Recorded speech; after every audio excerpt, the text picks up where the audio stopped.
Assalamualaikum warahmatullahi wabarakatuh.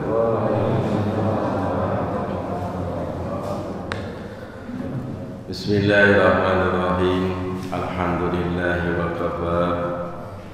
Salatu wassalamu ala sayyidina Muhammadin al-Mustafa wa ala alihi wa sahbihi ahli siddi wal wafah. Amma ba'du, hadratul mukarramin, jajaran 3M Masjid Al-Hikmah yang insyaallah dimuliakan oleh Allah Subhanahu wa taala. Para asatidz, para guru, para orang tua, bapak haji di hajah, jamaah salat subuh yang insyaallah senantiasa diberkahi oleh Allah Subhanahu wa taala. Alhamdulillah, pada kesempatan pagi hari ini kembali kita dapat berkumpul bersilaturahmi dalam rangka menunaikan ibadah salat subuh berjamaah. Mudah-mudahan amalan ibadah kita pagi hari ini diterima, diridhoi oleh Allah Subhanahu wa taala. Salawat beserta salam mudah-mudahan disampaikan kepada Nabi akhir zaman, Rasul pilihan, Nabi kita Muhammad sallallahu alaihi wasallam, dan atas keluarganya, sahabatnya, serta mudah-mudahan kita selaku umatnya mendapatkan syafaatnya kelak nanti di yaumil qiyamah. Jamaah yang dimuliakan oleh Allah Subhanahu wa taala, melanjutkan kajian tafsir Al-Qur'an yakni pada surat Al-Fil. Surat Al-Fil yang artinya adalah gajah, menjelaskan tentang peristiwa yang terjadi sebelum kelahiran baginda Rasulullah Muhammad sallallahu alaihi wasallam. Surat Al-Fil. A'udzu billahi minasyaitonir rajim. Bismillahirrahmanirrahim. Alam tara kaifa fa'ala rabbuka bi ashabil fil? Alam yaj'al kaidahum fi tadlil wa arsala 'alaihim tayran ababil tarmihim bihijaratin min sijil faja'alahum ka'asfin ma'kul. Ada 5 ayat di dalam surat Al-Fil. Dari segi penurunannya, surat Al-Fil adalah surat ke-19.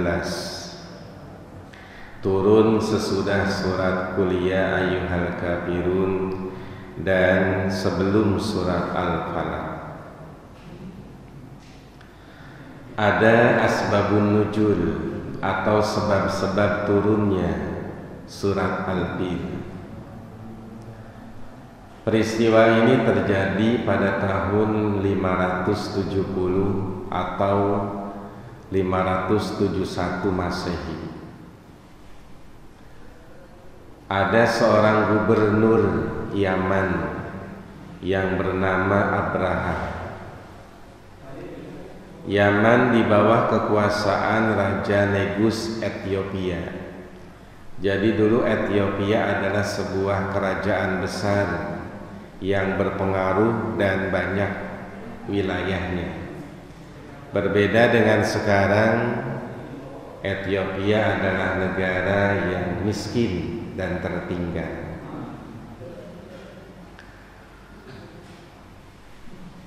Raja Abraha yang menjadi gubernur dari negara Yaman melihat orang-orang yang berangkat pergi ibadah haji ke Baitullah. Karena setelah Nabi Ibrahim membangun Baitullah, merenovasinya,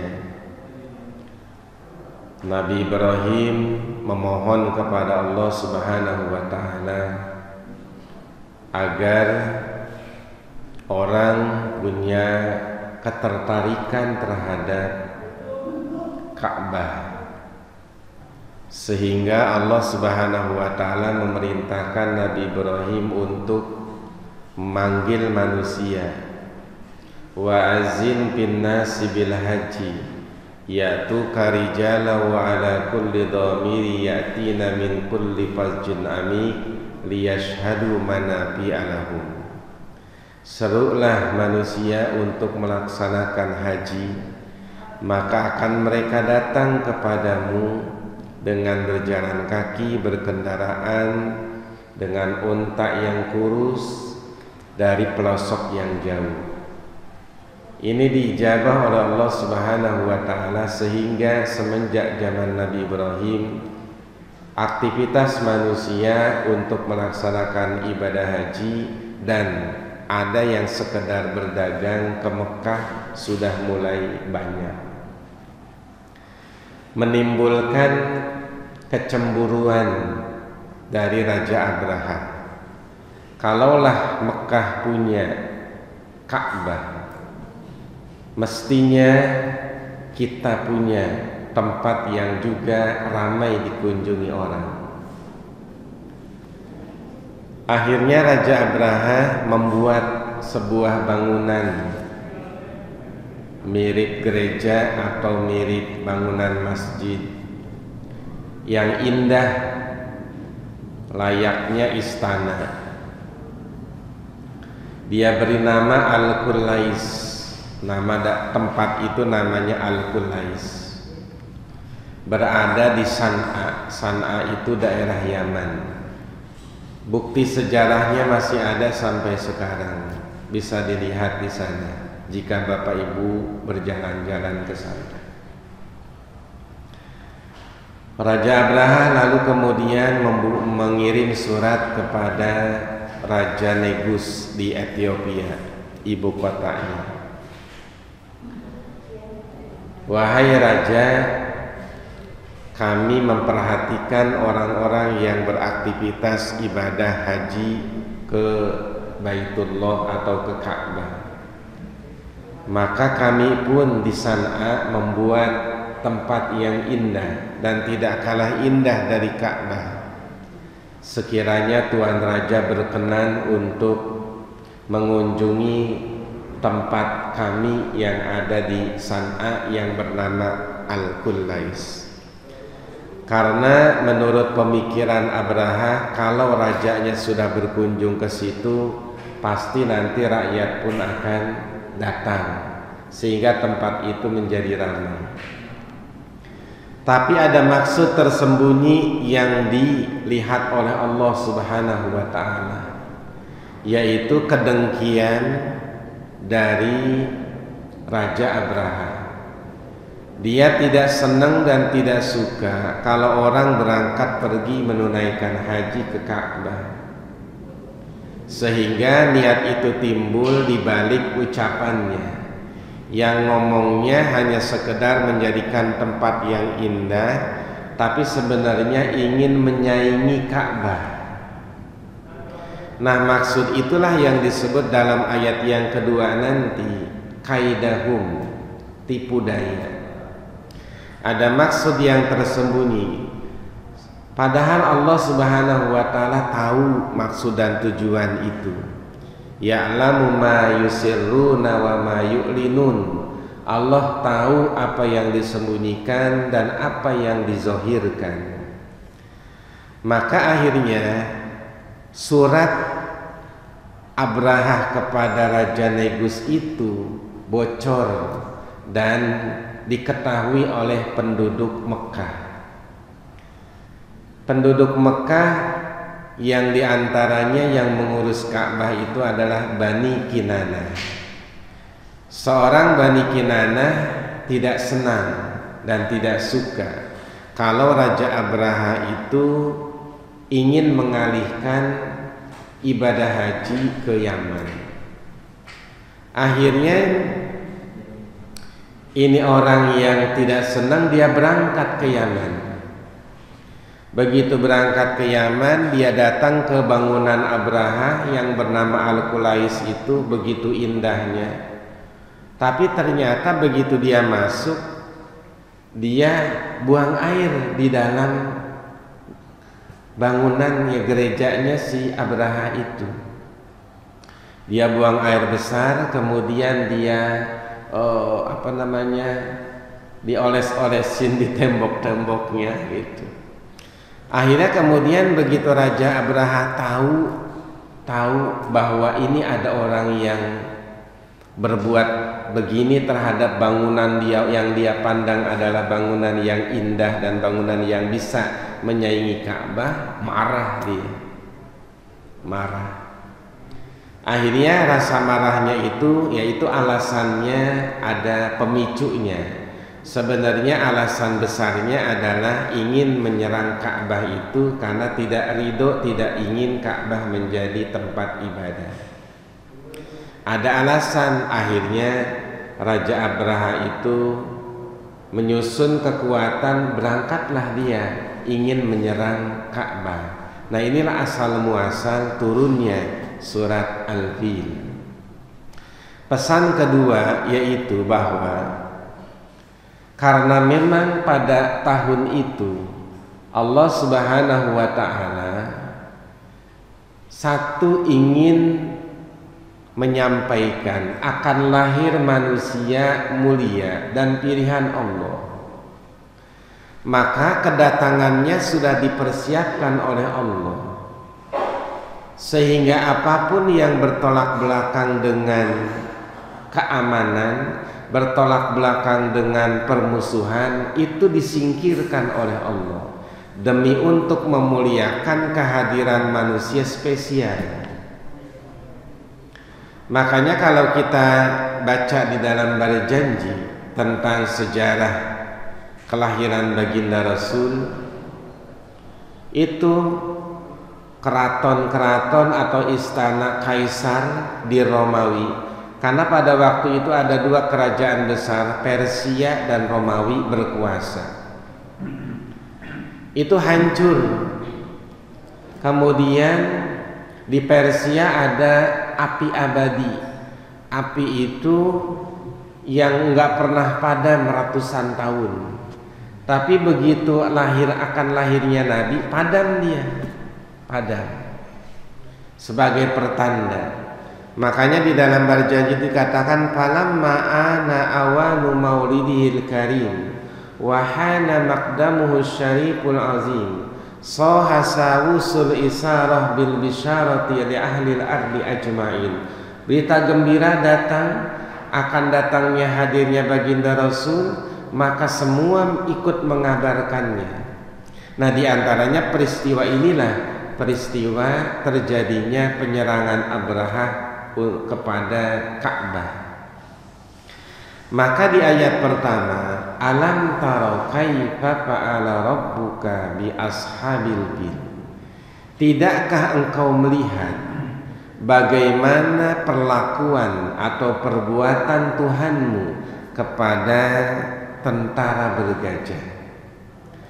Kalimat alam taro itu melihat dengan mata kepala, padahal Nabi tidak melihat sama sekali karena Nabi baru akan dilahirkan. Tapi peristiwa dan informasi Al-Quran begitu jelas, begitu gamblang dan begitu terangnya, sehingga seolah-olah Nabi melihat peristiwa yang kita dengar, tapi peristiwa itu begitu jelasnya gambarannya, maka seolah-olah kita bisa melihatnya. Maka Allah menggunakan kalimat alam tara, melihat dengan mata kepala. Ya, kalau kita misalkan ada peristiwa kecelakaan di jalan, kemudian ada 10 orang bercerita dengan cerita yang sama, maka seperti kita menyaksikan peristiwa itu, padahal kita nggak ada di situ. Tapi karena yang bawa berita banyak, jelas, seolah-olah kita bisa melihatnya. Itulah berita yang disampaikan oleh Al-Quran. Nabi belum lahir pada waktu itu, baru akan lahir. Tapi Nabi diberikan informasi oleh Allah mengenai peristiwa Raja Abraha itu. Dan ditambah dengan kakeknya Nabi Abdul Muttalib sudah menjadi penguasa di Ka'bah, di Mekah itu. Dan sehingga Nabi seolah-olah melihat. Kemudian kalimat fa'ala artinya melakukan perbuatan.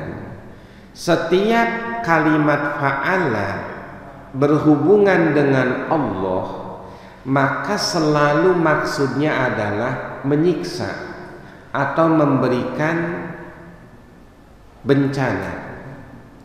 Selalu ada nilai dan juga maksud yang negatif. Jadi bagaimana Allah menghancurkan ashabul fil, tentara bergajah.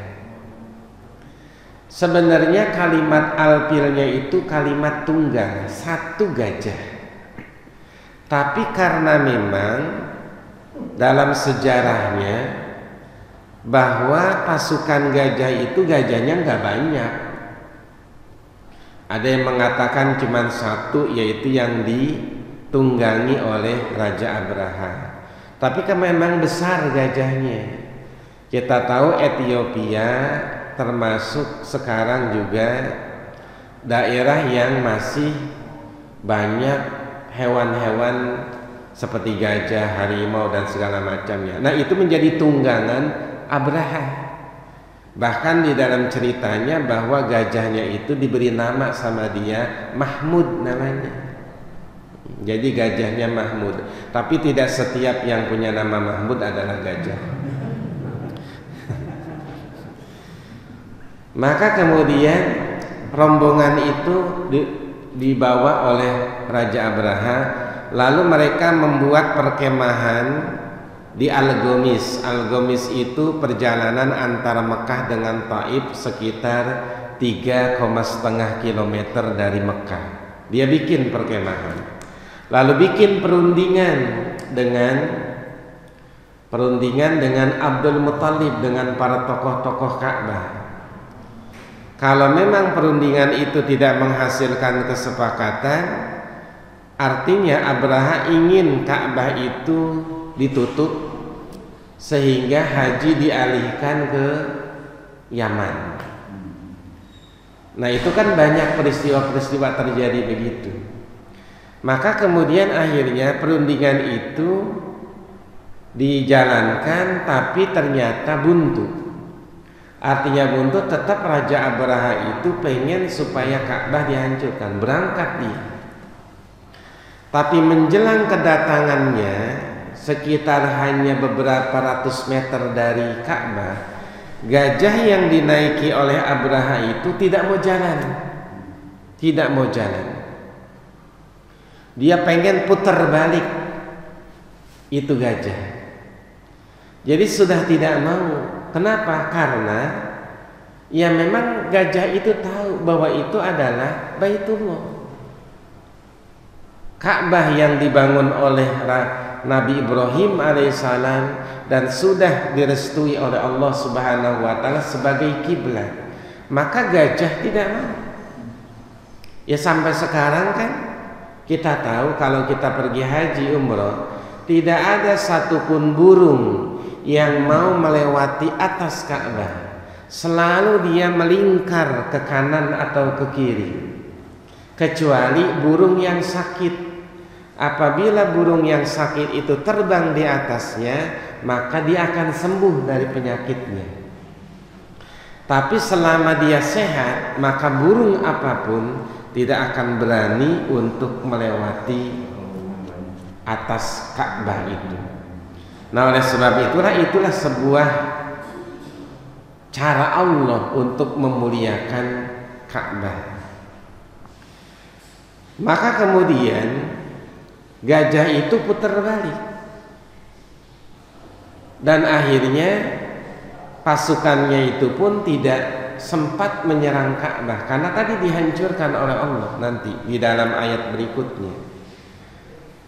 Kata ulama bahwa hewan jika dia digunakan untuk hal-hal yang bersifat menentang Allah, hal-hal yang sifatnya durhaka kepada Allah, maka si hewan pun tidak ridho jika digunakan untuk itu. Sebab hewan juga merupakan tentara Allah. Oleh sebab itulah maka kalau kita, ya kalau mungkin sekarang, dulu di zaman Nabi ada seekor unta ngadu kepada Nabi. Unta itu datang kepada Nabi, kemudian dia menangis di depan Nabi. Lalu Nabi tanya, ada apa unta? Kemudian kata si unta, ya Rasul, selamatkan aku. Kenapa engkau?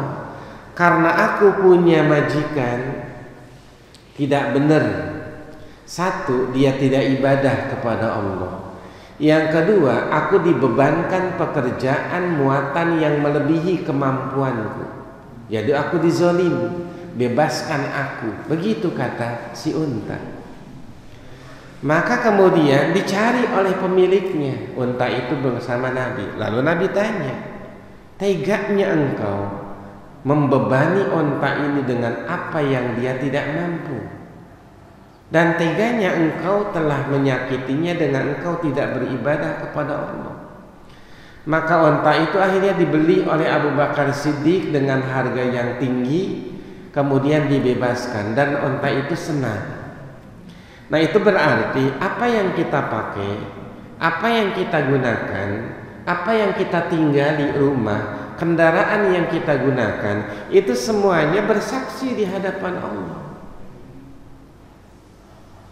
Sehingga boleh jadi sendal yang kita gunakan tapi dipakai hanya untuk ke warung, ke pasar, tapi ke masjid tidak, maka sendal itu akan ngadu ke Allah.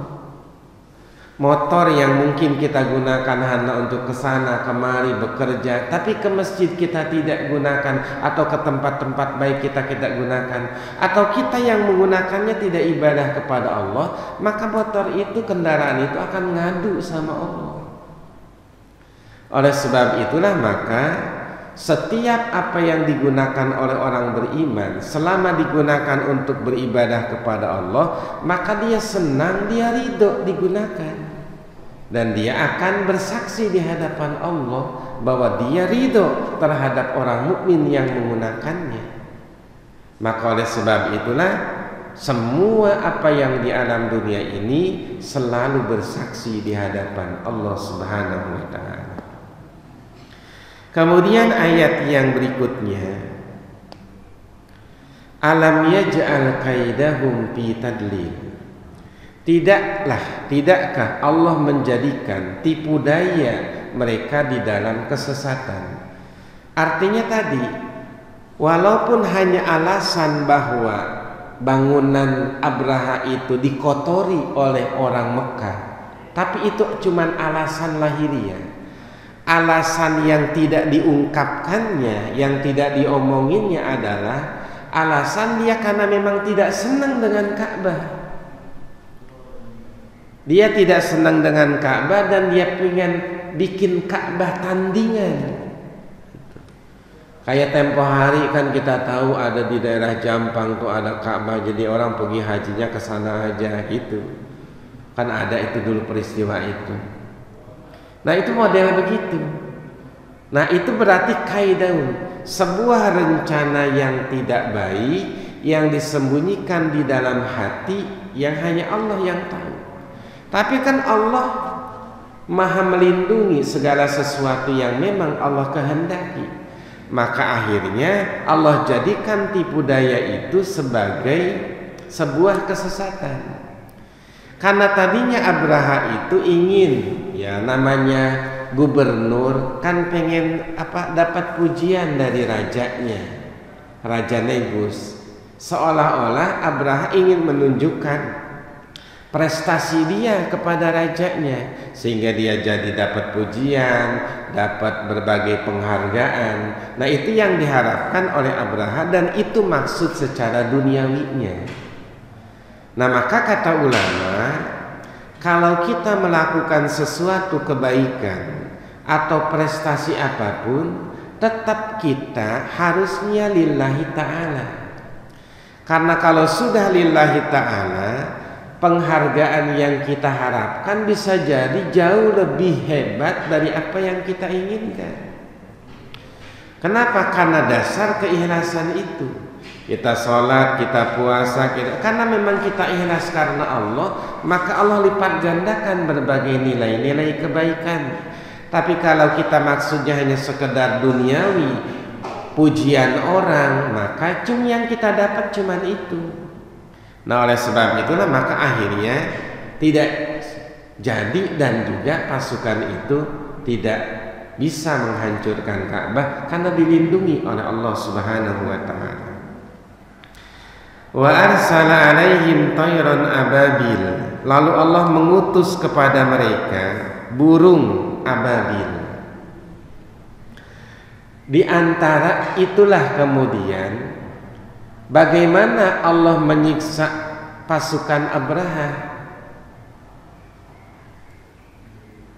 Karena memang peristiwa itu baru terjadi, ada orang mau menyerang Ka'bah dengan pasukan gajah, sehingga orang-orang Arab menjadikan tahun itu disebut dengan Amul Fil, tahun gajah.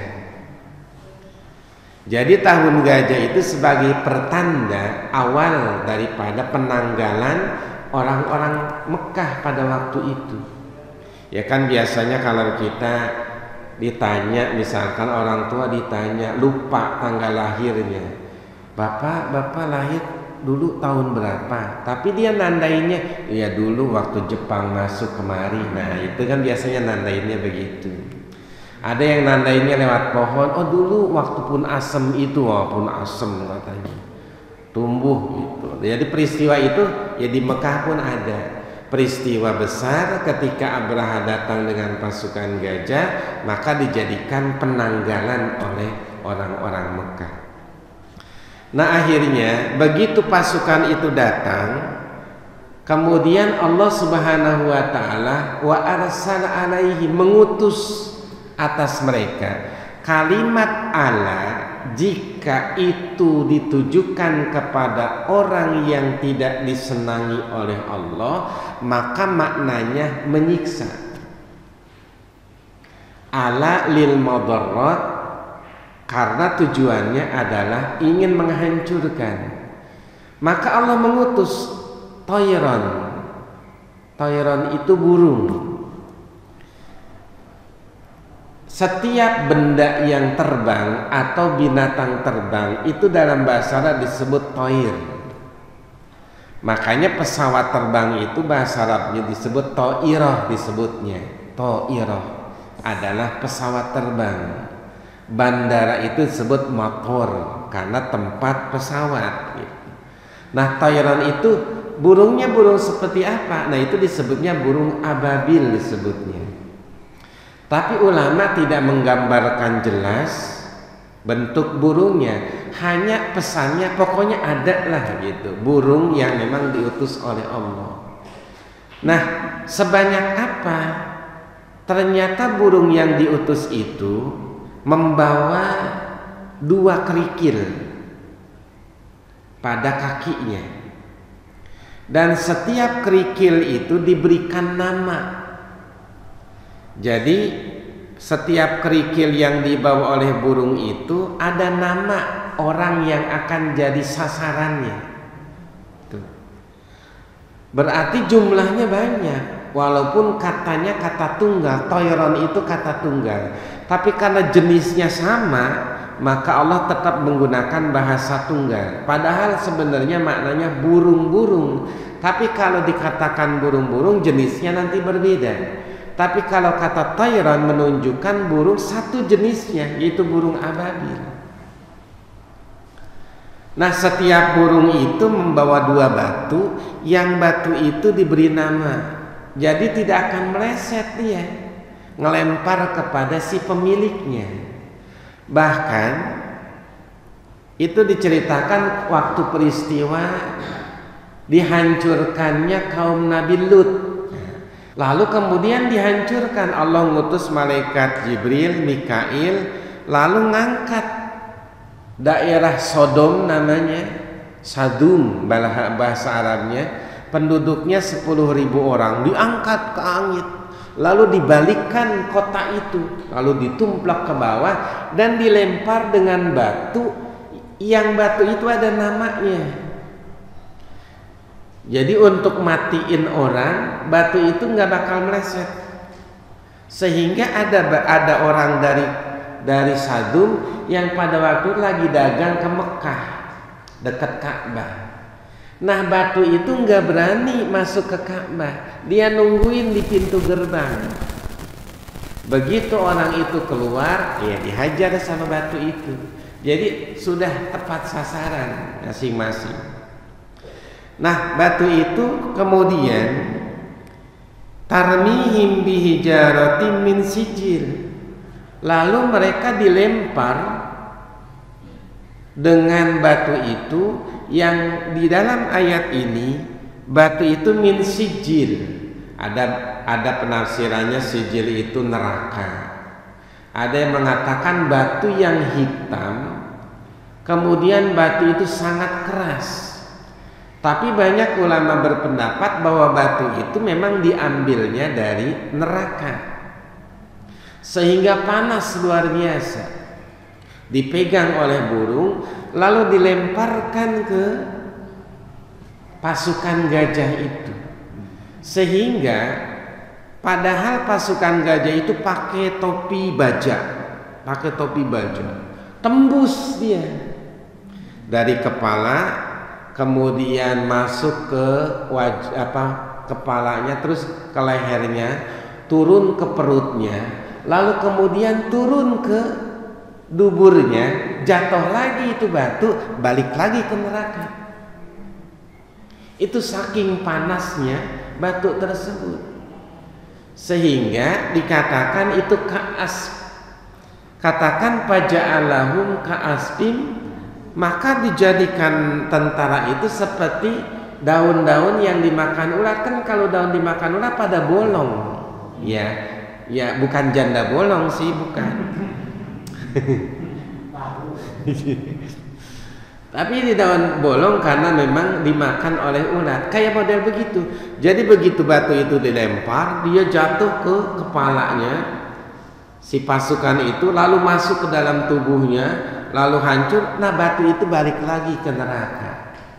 Itulah menunjukkan bahwa batu neraka saja itu luar biasa. Makanya peristiwa di mana Nabi Adam alaihissalam minta kepada Allah untuk dibagi api karena Nabi Adam mau masak. Kan Nabi Adam begitu turun ke alam dunia, diturunkan ke bumi, Nabi Adam kan harus makannya ya lewat usaha. Ya kalau di surga kan tinggal makan, tinggal pakai gitu. Kan kata Allah di dalam surga itu, kata waktu menceritakan tentang Nabi Adam, makanlah, minumlah semampumu, itu sekuasamu, semau kamu, rogodan hai susi itu mah. Tapi begitu diturunkan ke bumi, Nabi Adam kan harus masak.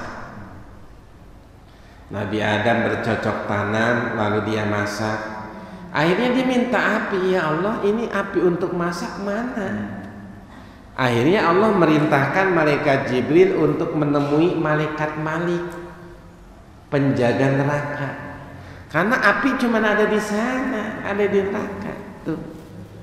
Makanya orang juga kalau nanti masuk surga, kalau dia hobi ngerokok waktu di dunianya, bisa dia merokok di surga, tapi ngambil apinya di neraka.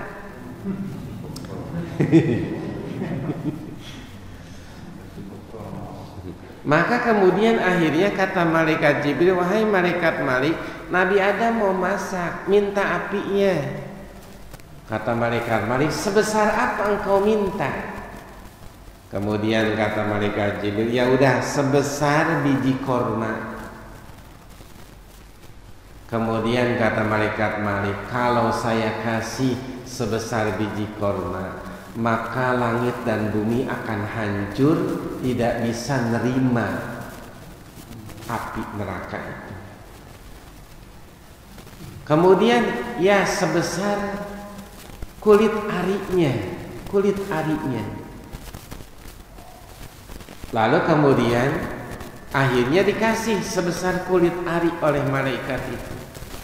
Tapi sebelum engkau kasih kepada Nabi Adam, engkau rendam dulu api ini di 70 sungai. Rendam dulu. Akhirnya direndam oleh malaikat Jibril, baru dikasih kepada Nabi Adam. Jangan langsung kepada Nabi Adam, letakkan api itu di bukit batu. Diletakkan batu itu di bukit batu, hancur bukit batu, tidak bisa nerima, tidak kuat nerima api neraka itu. Akhirnya api neraka itu jatuh, ngancurin bukit batu, lalu masuk, balik lagi ke neraka.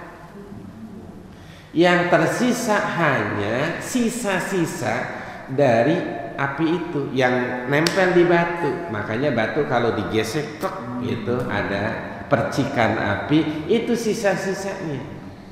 Bahwa api dunia satu bagian daripada 99 api neraka. Ini kenapa? Karena memang Allah hidupkan selama 3000 tahun api neraka itu. Oleh sebab itulah maka disinilah kata ulama, pesannya adalah bahwa apa yang Allah kehendaki, ingin menunjukkan kekuasaan Allah Subhanahu wa taala. Siapapun yang bermaksud untuk merugikan Allah, menentang Allah, maka pasti akan dihancurkan oleh Allah. Bahwa kebaikan dan juga kejahatan akan selalu beriringan, saling susul menyusul. Tapi kalau kebaikan itu memang adalah kebaikan yang ikhlas, pasti ditolong oleh Allah. Maka akhirnya hancurlah Raja Abraha beserta pasukannya.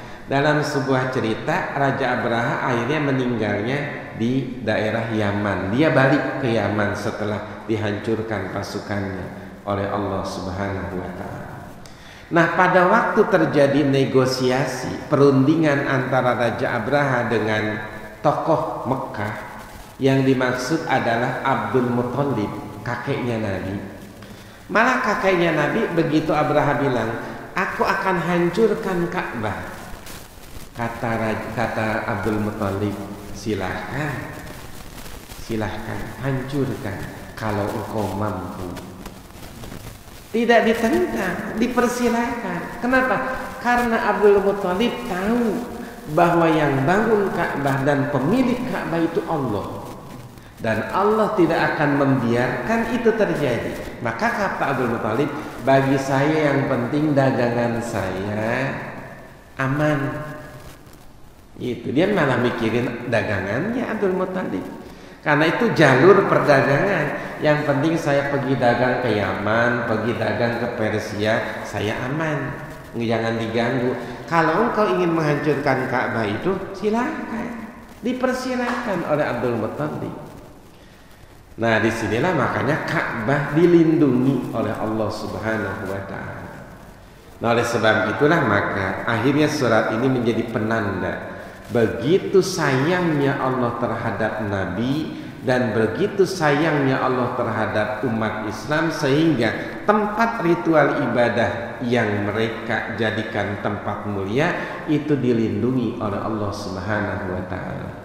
Karena itulah maka perlindungan Allah terhadap Ka'bah bukan hanya dahulu, tapi terus sampai nanti menjelang terjadinya kiamat. Kecuali nanti pada saat akan terjadi kiamat, di mana hadis yang dikatakan oleh Nabi, maka Ka'bah akan dihancurkan oleh seorang penduduk dari negara Habasyah, ya Ethiopia lagi nanti.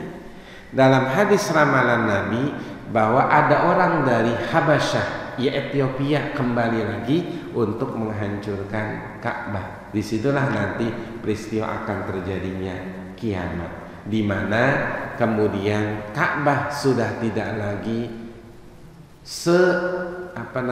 ritual ibadah itu. Ka'bah itu akan menjadi tempat yang hingar-bingar dengan berbagai pembangunan. Ya, kita sekarang tahu Ka'bah begitu modernnya, padahal dulu aturannya tidak boleh ada bangunan yang melebihi tingginya Ka'bah. Tapi sekarang kenyataannya hotel-hotel di sekitarnya sudah lebih tinggi dari Ka'bah, tinggi berlipat-lipat dari Ka'bah, sehingga kalau kita dari luar sudah tidak bisa memandang Ka'bah lagi secara utuh karena sudah banyak dihalangi oleh bangunan-bangunan besar. Seolah-olah Ka'bah tertimpa oleh bangunan itu, hilang dia. kecuali kalau kita sudah dekat. Ini sebagai pertanda akan menjelangnya hari kiamat, di mana Ka'bah tidak kita bisa rasakan lagi sesuatu yang sakral, tapi Ka'bah adalah bangunan yang hanya sekedar di mana kita menuju untuk ibadah. Nah, inilah perlindungan Allah terhadap Ka'bah di dalam ayat ini. Yang kedua adalah karena sayangnya Allah kepada Nabi Muhammad sallallahu alaihi wasallam, sehingga kita tahu Nabi itu lahir pada tahun 571 Masehi bertepatan dengan tahun gajah. Nah, riwayatnya disitulah. Kemudian oleh sebab itulah maka ayat ini menjadi ayat penanda kelahiran baginda Rasul di samping dengan tanda-tanda yang lain. Namun pesannya adalah bahwa Allah sayang kepada Nabi sehingga kelahirannya dibimbing oleh Allah. Menjelang kelahiran Nabi banyak peristiwa-peristiwa besar yang sebagai petanda, dan itu merupakan tanda bahwa sesungguhnya alam semesta menerima dan berbahagia dengan kedatangan Rasulullah Sallallahu Alaihi Wasallam. Semoga kita mendapatkan keberkahan dari ayat ini, sehingga kata ulama, menurut sebagian ulama, jika kita ingin hidup dalam keadaan tenang, orang-orang yang iri, dengki, hasud dan musuhan dengan kita, maka ingin Allah lindungi kita, maka perbanyaklah membaca surat Al-Fil atau Alam Taro. Maka kita akan dilindungi oleh Allah Subhanahu wa Ta'ala dari setiap orang yang ingin berbuat jahat dengan kita. Demikian Bapak Ibu sekalian, sekedar tafsir daripada surat Al-Fil. Mudah-mudahan kita bisa mengambil hikmahnya, dan mudah-mudahan senantiasa Allah melindungi kita, melindungi lingkungan kita dari apapun yang sekiranya merugikan kita. Subhanakallahumma wa bihamdika asyhadu an la ilaha illa anta astaghfiruka wa atubu ilaik. Al-Fatihah. A'udzu billahi minasyaitonir rajim. Bismillahirrahmanirrahim. Alhamdulillahirabbil alamin arrahmanir rahim maliki yaumiddin. Iyyaka na'budu wa iyyaka nasta'in ihdinas siratal mustaqim siratal ladzina an'amta 'alaihim ghairil maghdubi 'alaihim waladdallin. Wa ya karim Allah bihaqqil Fatihah wa syiril Fatihah bi karamatil Fatihah ya farijal ham wa ya kasibal ghammi ya man li'adihi yaghfir wa yarham wa ya dafi'al bala ya Allah ya dafi'al bala ya Rahman ya dafi'al bala ya Rahim. Dawahum biha subhanakallahumma wa tahiyyatun biha salam wa akhiru da'wana alhamdulillahi rabbil alamin. Assalamualaikum warahmatullahi wabarakatuh.